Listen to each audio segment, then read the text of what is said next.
Madam గారి మాటల్ని జాగ్రత్తగా పరిశీలిస్తే ఒక చిన్న వివాదం చినికి గాలివానగా మారింది. ఓకే. తర్వాత తన దృష్టికి వచ్చింది. ఎప్పుడు 15న ఇన్సిడెంట్ జరిగితే 16వ తేదీన తన దృష్టికి వస్తే అప్పుడు సిఐ గారికి చెప్పారట. అంటే ఇక్కడ పోలీసు వ్యవస్థ పని చేయట్లేదని చాలా క్లియర్గా తెలిసిపోతుంది కదా. మేడం గారు చెప్పారట, వెంటనే వాళ్ళు ఎవరైనా సరే కేసు బుక్ చేయండి, ఎఫ్ఐఆర్ కట్టండి అని మేడం గారు చెప్పారట. మేడం గారు చెప్పేంత వరకు మన సిఐ గారు కదలలేదు. మన సిఐ గారు మేడం గారి పర్మిషన్ కోసం వెయిట్ చేస్తూ కూర్చున్నారు. ఇది ఈ రాష్ట్రంలో. అంటే ఒకరికి ఒక అన్యాయం జరిగితే బాధితులు పోలీస్ స్టేషన్కి వెళ్ళి ఫిర్యాదు చేయాలంటే డైరెక్ట్ పోలీస్ స్టేషన్కి వెళ్ళకూడదు. స్థానిక ఎమ్మెల్యే దగ్గరికి వెళ్ళి మాకు అన్యాయం జరిగిందంటే అప్పుడు ఎమ్మెల్యే గారు పోలీస్ స్టేషన్కి ఫోన్ చేసి తనకు చెప్పాలనుకుంటే కేసు కట్టండి అని చెప్పాలనిపిస్తే కేసు కట్టండి అంటారు, లేదు అంటే లేదని చెప్తారు. ఒక దొంగతనం, ఒక హత్య, ఒక నేరం ఏదైనా జరిగింది అనుకుందాం. ఇప్పుడు బాధితులు వెళ్ళి క్యూలో నిలబడుకోవాలి ఎమ్మెల్యే దగ్గర. అందరు నిలబడుకుంటే ఉద్యోగాలకు రికమెండేషన్ చేసినట్టుగా నీదేంటి, ఓకే నేను పోలీస్ స్టేషన్కి చెప్తా, నువ్వు వెళ్ళు, నీది లేదు నువ్వు ఇటెళ్ళు, నీకు పోలీస్ స్టేషన్లో చెప్తా. ఇంతే కదా అర్థమవుతోంది. 15వ తారీఖున జరిగినటువంటి ఇన్సిడెంట్కి 16వ తారీఖున మేడం గారు చెప్పేంత వరకు కేసు నమోదు చేయలేదట మన పోలీసు వ్యవస్థ. అంత గొప్పగా పనిచేస్తోంది.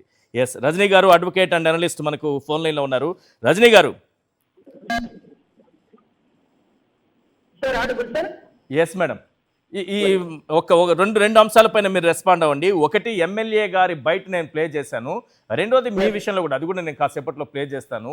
మహిళా కమిషన్ చైర్పర్సన్ గారు వ్యవహరించినటువంటి తీరు, ఈ రెండింటిపైన మీరు రెస్పాండ్ అవ్వండి.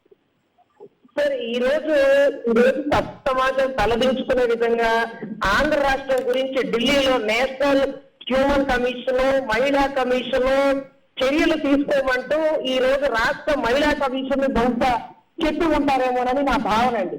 ఎందుకంటే ఇది రాష్ట్రాలు దాటి వెళ్ళిపోయింది. ఈ వీడియో మణిపూర్ ఘటన మీకు గుర్తుగా లేదు, ఆ మధ్యంగా రోడ్ల మీద పరిగెట్టించారని మనం దూరంగా ఉండి ఇలాగ వీడియోలో గట్రా చూస్తామండి.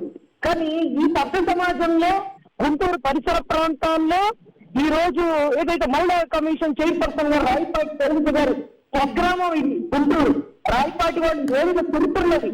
ఈ రోజు ఆవిడ ఊరికి ఊటట్టు దూరంలో ఉంది, ఇంట్లో ఘటన జరిగిందని ఆవిడ మాట్లాడుతూ 15వ తారీఖు ఇన్సిడెంట్ జరిగితే 18 నేను వస్తున్న 2 గంటల తర్వాత ఆవిడ వచ్చి నన్ను ప్రశ్నించడం తీసేయండి. ఆవిడ అసహనాన్ని, ఆవిడ చేతగడటాన్ని, ఆవిడ కోపాన్ని, ఏమీ చేయలేని నిస్సహాయతని మన మీద వ్యక్తపరిచిందనుకోండి, అది వేరే విషయం. కానీ 15వ తారీఖు రాత్రి ఇన్సిడెంట్ జరిగితే ఆ బజారు ఆ ఏరియా మొత్తం నిద్రపోయి ఉంటుందా అండి? రాత్రి 8ంటికి బట్టలు పడితే ఆ మహిళను కొట్టి మోటార్ పోయి బట్టలు కూడా తప్పని పరిస్థితుల్లో తన కొడుకు మీద కరెంటు వైరు తింటే ఆ వైరు పారకూడదని ఆ కొడుకు గ్రూప్ కోచింగ్ అవుతూ 3 మార్కుల్లో పోయింది. ఆ పిల్లవాడు చదువుకున్న విద్యావంతులు వాళ్ళు.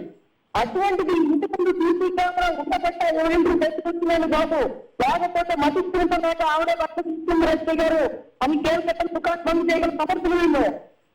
ఈ రోజు ఎమ్మెల్యే గారి ఇంటికి 16 పొద్దులు వచ్చేస్తా 17 సీపీఎం జరుగుతున్నానే అదేంటది ఆ బజార్లో ఒక వీధి వెళ్ళిపోతేనే నాకు తెలిసిపోతుంది అన్నటువంటి ముఖ్యమంత్రి వర్యులు అది రోడ్లో పక్కన కలిగితే ఆ తల్లి 100 తెలియదండి. ఆ చుట్టుపక్కల వాళ్ళు పోలీసులు ఫోన్ చేయలేదా? బైక్ పెట్రోలింగ్ ఉంటుంది కదా, మరి అప్పటికప్పుడు వచ్చారా? అప్పటికప్పుడు వాళ్ళ మీద చర్య తీసుకున్నారా? మరి తీసుకోలేదు కాబట్టే కదా రాత్రంతా నిద్రపోక ప్రాణాలతో పోరాడి అవమానించబడి పొద్దున్నే మళ్ళీ ఆ భార్య ఆ మహిళ అస్తే మళ్ళీ ఎమ్మెల్యే గారి దాకా నడవగలిగి వెళ్ళగలిగిందంటే సభ్య సమాజం సిగ్గుతో తలదించుకోవాలండి. ఎందుకంటే ఆ ఇన్సిడెంట్ తర్వాత ఆవిడ ఈ సొసైటీని కానీ మనిషిని కానీ చూడలేని పరిస్థితి. 20 నిమిషాలు ఒంటి మీద నూనెపోగలేదంటే నిద్రపోతుందా అండి రాష్ట్రం? అసలు సిగ్గుపడద్దా? 16 పొద్దున రావడం ఏంటి, 3 చర్య తీసుకోవడం ఏంటి, 3 చెప్తే సీఏ కట్టడం ఏంటండి? ఇప్పుడు తప్పదండి. ఈవిడ అనుకోకుండా ఏదో తీర్థయాత్రలో ఉంటారో సింగపూర్ లో ఉంటారో ఈవిడ తప్పకపోతే సీఏగా నేర్తారా? ఇదంతా ఒక దరిద్రం అయితే అమ్మాయి జరుగుతుందంటే లేదండి. సీఏ గారు బాగా రియాక్ట్ అయ్యారు, లేకపోతే వాళ్ళకి ఏం అవసరం అండి సీఏ గారి గురించి చెప్పడం? పోలీసులు బాగా రియాక్ట్ అయ్యారట. ఈ రోజు 18 రాత్రి 7-8 వచ్చి ఈవిడ చూస్తుంది. పోలీసులు బాగా రియాక్ట్ అయితే 15వ తారీఖు రాత్రి 9-10ంటికి రావాలి కదా.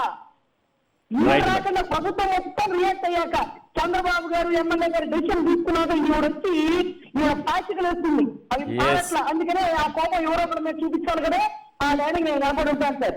Right madam, right. Thank you అండి రజనీ గారు, మీ అభిప్రాయం ఫోన్ లైన్లో తెలియజేసినందుకు.